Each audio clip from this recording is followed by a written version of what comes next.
Siglo XVI. El territorio que conforma hoy el Estado mexicano de Chiapas pasa a formar parte de las demarcaciones conquistadas por la corona española.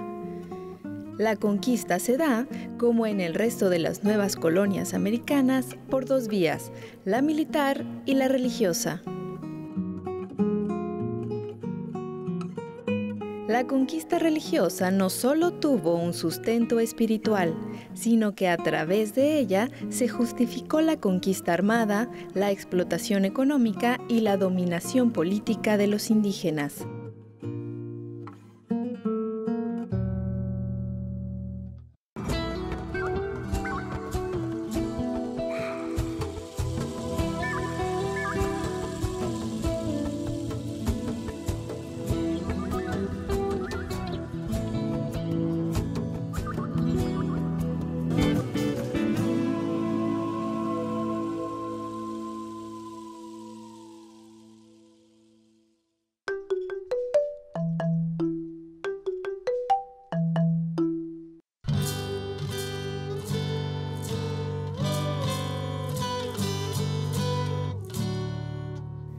Pronto llegaron las órdenes religiosas, iniciando con los mercedarios, quienes no establecieron conventos, por lo que su impacto no fue tan trascendental como el de los dominicos, de mayor expansión por el territorio, fundando conventos de forma estratégica que se convertirían en los centros de confluencia para los indígenas en torno a la religión. Más tarde llegarían también los franciscanos. La primera de las órdenes entendemos que llega es en 1538 aproximadamente, dos religiosos de la Orden de la Merced a San Cristóbal de las Casas.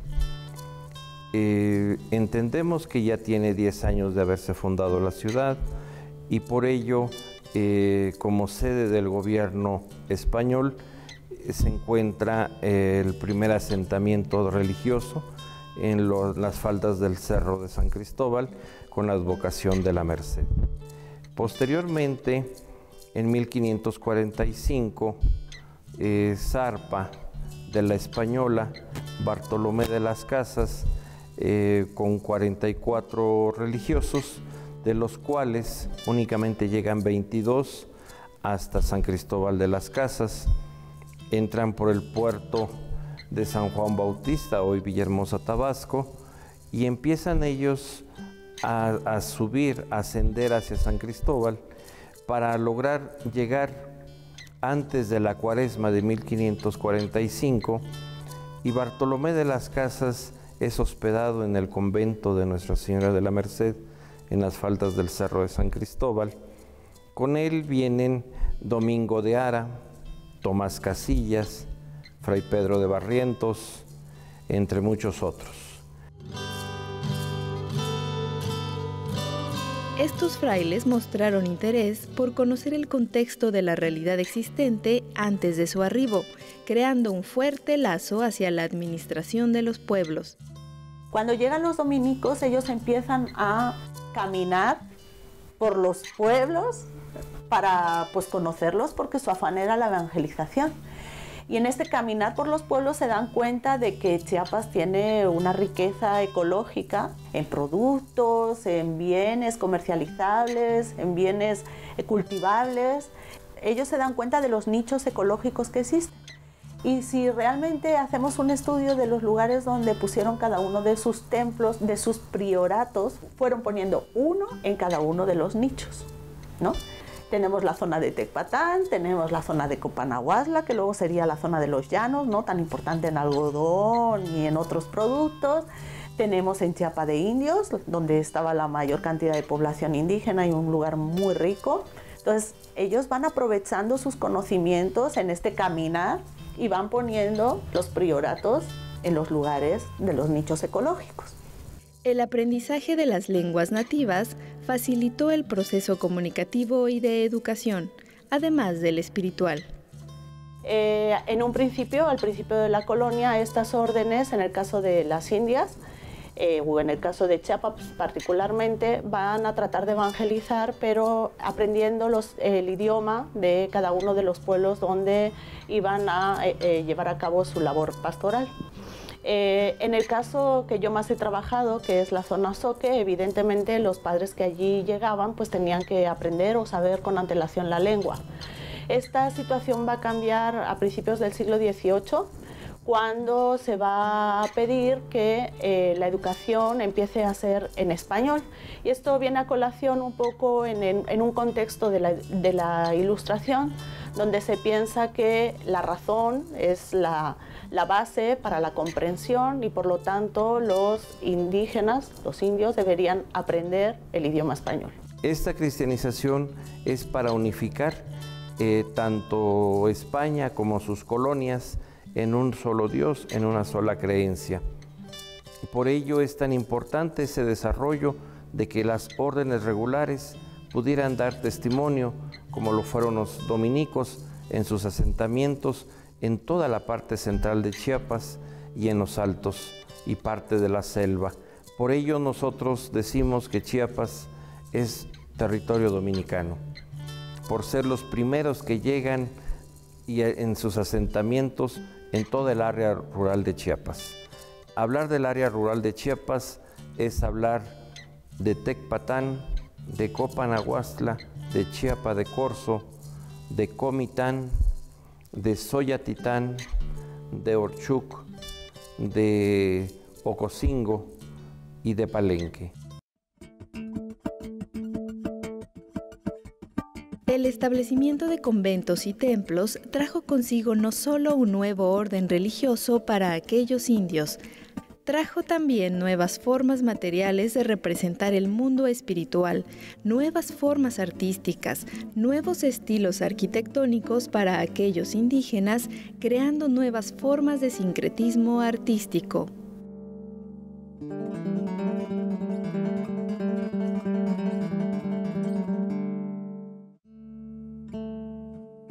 La arquitectura conventual y religiosa, en general, sería así uno de los primeros referentes del arte colonial de Chiapas.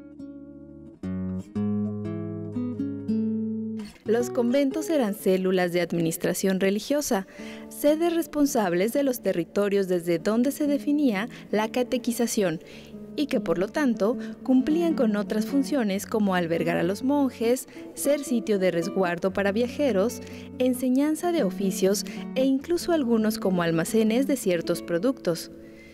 Los edificios conventuales se ubicaron de manera estratégica en centros de poder político o bien a lo largo de rutas comerciales importantes en su época. Hoy revisaremos 3 ejemplos especiales, dada su relevancia como centros religiosos y cualidades arquitectónicas, los de Copanaguastla, Tecpatán y Chiapa.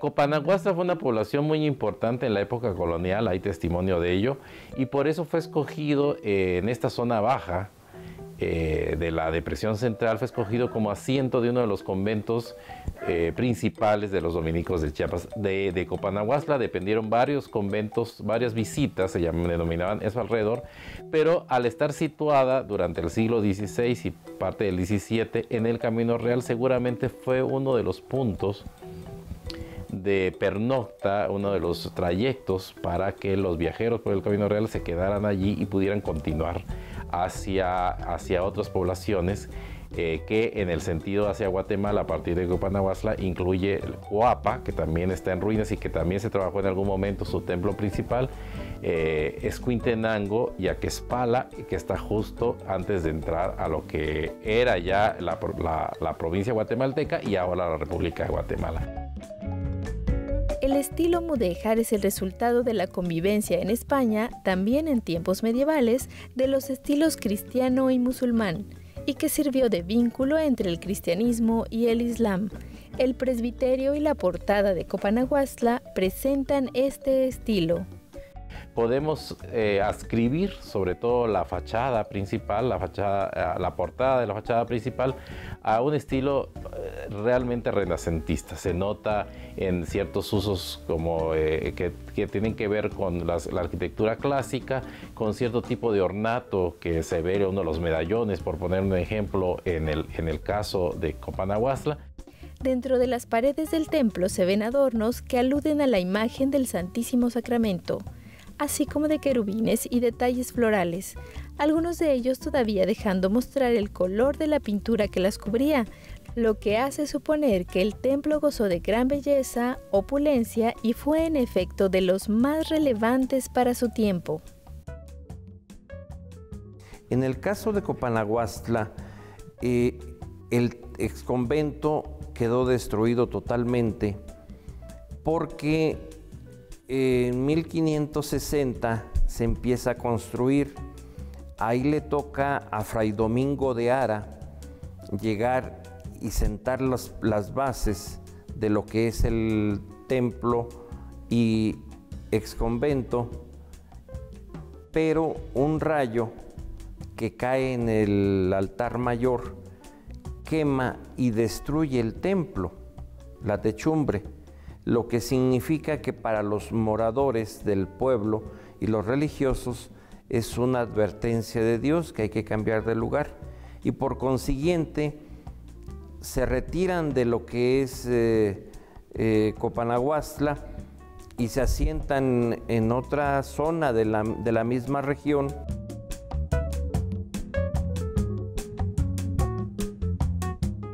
El decaimiento de lugares como Copanaguastla y algunos cercanos como Coapa, Escuitenando, se ha atribuido, según las investigaciones, a causas sanitarias. Las epidemias evidentemente han pegado muchísimo más en estas zonas, en estas tierras cálidas, húmedas, que en las zonas altas, siempre más a resguardo de que eso lo vemos incluso hasta la actualidad, de ciertas epidemias que en algún momento en nuestro tiempo pueden ser enfermedades curables, pero no lo eran en el siglo XVII.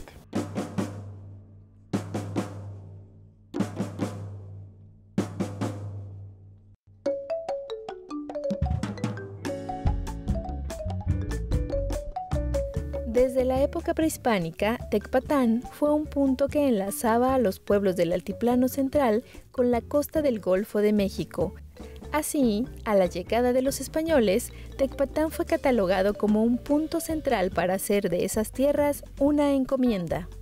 Tecpatán fue creado en 1560 para la evangelización, para la educación de los varones y de las mujeres en diversas artes y oficios.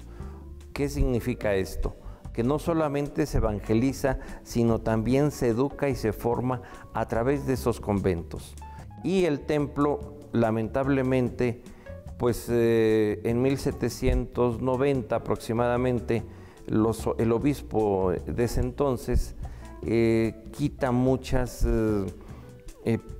áreas o parroquias que pertenecían al templo, al convento, y los religiosos se van reduciendo a su convento, al claustro, y lamentablemente esto hace que no hayan ingresos y ellos no puedan darle mantenimiento, aunado a las leyes de reforma, que se logra el desmantelamiento. Aún así, podemos ver la majestuosidad de un estilo de construcción morisca en todo lo que es el claustro, y lamentablemente no existen fotografías o datos o murales o pinturas del interior de Tecpatán. Fray Antonio de Remesal y Fray Francisco Jiménez son los primeros españoles en dar crónica acerca de la construcción del templo. Gracias a ellos sabemos que el convento de Tecpatán fue el octavo en construirse en toda la provincia de San Vicente de Chiapa y Guatemala. El convento de Tecpatán fue el más excelso de todos los conventos dominicos en la provincia de Chiapas en cuanto a tamaño y arquitectura. Para el siglo XVI y XVII, nunca ningún otro se le igualó en magnitud de su trazo, ni tuvo tan grande importancia como centro evangelizador a la vez que comercial. En el caso de Tecpatán, que tiene un templo que es una de las máximas obras, templo y convento, que son de las máximas obras de la arquitectura de la época colonial en Chiapas, y yo diría que en México, siempre se adscribe en gran medida el convento por ciertas características al estilo mudéjar. Aunque en realidad si observamos elementos arquitectónicos de la portada lateral y de la portada principal, vemos que tienen elementos clásicos, y si vemos más allá, incluso podríamos pensar que la espadaña, que es un agregado posterior, posiblemente del siglo XVII, se acerca a modelos barrocos centroamericanos.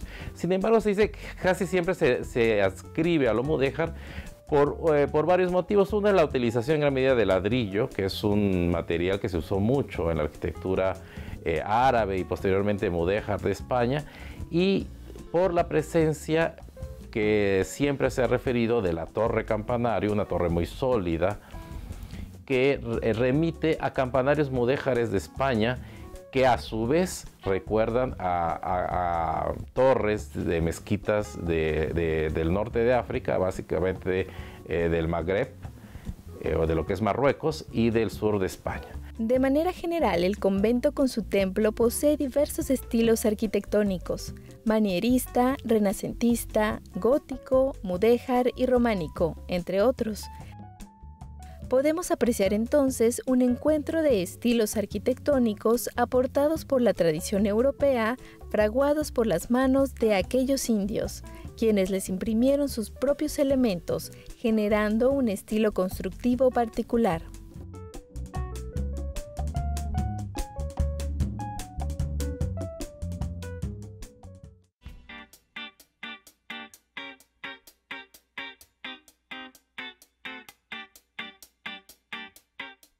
Chiapa de Corzo es un pueblo con una riqueza cultural muy grande, ello debido a muchos factores climáticos, geográficos, históricos, culturales.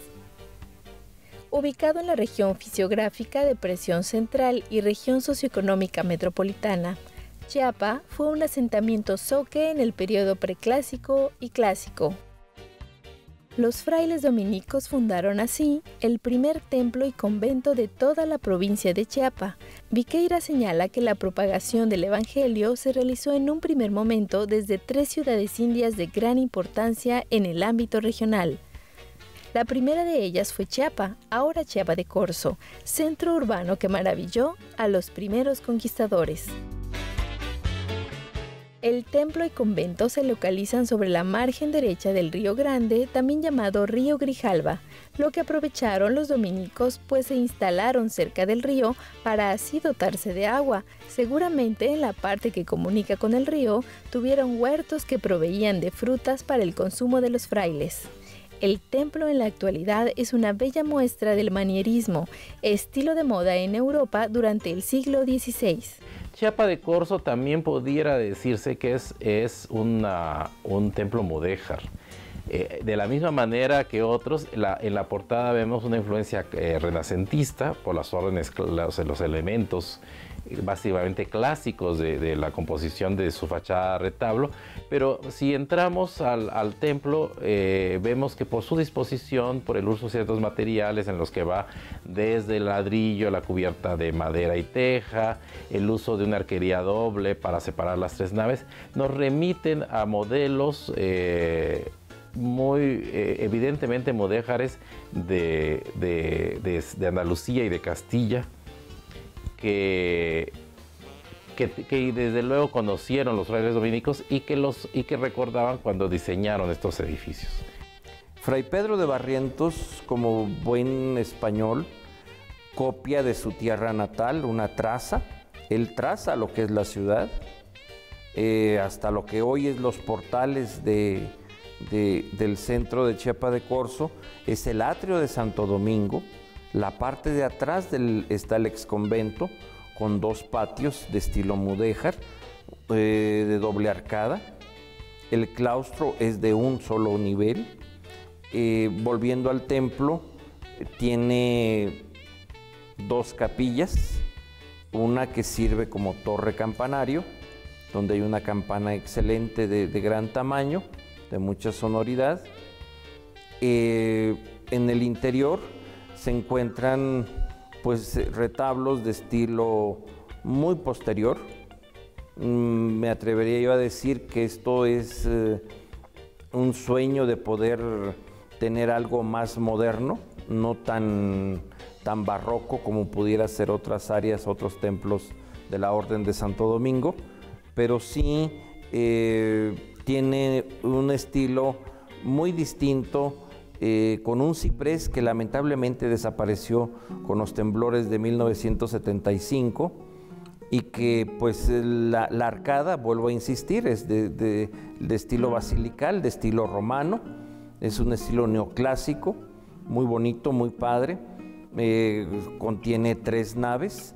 Esto no lo hace catedral, esto simplemente le da una majestuosidad de estilo basilical, pero es un templo normal, es una parroquia dedicada a Santo Domingo y es encargada de esta obra a Fray Pedro de Barrientos. Otra particularidad del templo de Chiapa de Corzo es que el atrio no estaba en la parte de enfrente a la puerta principal del templo, más bien estuvo del lado derecho. Actualmente al centro de dicho espacio se conserva la cruz atrial y ahí también estuvo el camposanto. La entrada a dicho camposanto es el arco que comunica con los portales de la plaza principal del pueblo. Hoy día dicho espacio es usado como estacionamiento. En las últimas décadas del siglo XX, el templo sufrió varios cambios. En 1976, la Secretaría de Patrimonio Nacional llevó a cabo la restauración de varios elementos, algunos de ellos que habían sido dañados por eventos sísmicos. Los edificios conventuales del siglo XVI, particularmente los mayores, son obras, podríamos decir, portentosas de la arquitectura del siglo XVI, que tienen mucha importancia histórica, estética y obviamente religiosa. Obviamente son obras que el paso del tiempo ha dañado, no siempre han tenido el mantenimiento adecuado. En el caso de Tecpatán, por ejemplo, el templo y el convento, a partir de la partida de los últimos dominicos a raíz de la reforma del siglo XIX, cayó poco a poco en la ruina. Ha tenido trabajos de restauración en los últimos años, se ha rescatado en gran medida el claustro, se ha consolidado por lo menos el templo como ruina, y lo mismo podría decirse de Lecopanahuastra, donde hubo trabajos de consolidación, de restauración, y del mismo convento y templo del Santo Domingo en Chiapa de Corzo. Obviamente todos estos edificios necesitan un mantenimiento constante que no siempre lo tienen, y por lo tanto con los años, los sismos y otros fenómenos se van deteriorando. No podría decir exactamente las condiciones de cada uno. Puedo pensar que efectivamente el templo de Santo Domingo de Chiapa de Corzo fue afectado. Templo y convento fueron afectados por los sismos de septiembre de 2017. Sin embargo, aparentemente Copanahuastla y Tecpatán lo que resienten más bien es la falta de mantenimiento y de atención a partir de las restauraciones que tuvieron no hace muchos años.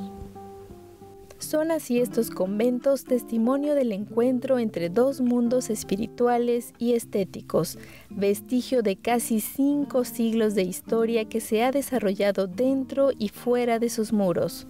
Monumentos arquitectónicos que se han negado a desaparecer y que se proyectan al futuro como clara huella del sincretismo artístico y religioso que definió desde un inicio el arte mexicano. Yo creo que es importante conservar las construcciones conventuales y en general las construcciones históricas por varios motivos, pero yo por lo menos señalaría 2. Uno, son muy importantes como memoria, como documento, como testimonio de una época que es parte de nuestra historia, de la historia de todos los habitantes del Estado y finalmente del mundo, de México y del mundo. Y en ese sentido la historia siempre nos fortalece en una identidad y una cohesión social que deviene a veces incluso o muchas veces en un instrumento político. Esa es parte de la importancia. Y la otra parte es que en términos generales los monumentos históricos y específicamente los conventos del siglo XVI en Chiapas son muy importantes como recurso turístico. Eso quiere decir que podrían servir o sirven, de hecho en algunos casos ya como lugar de visita, y por lo tanto tiene que ver con el desarrollo turístico, el desarrollo económico de ciudades y regiones, con la derrama económica y a la larga con el bienestar de la población que posee esos bienes directamente.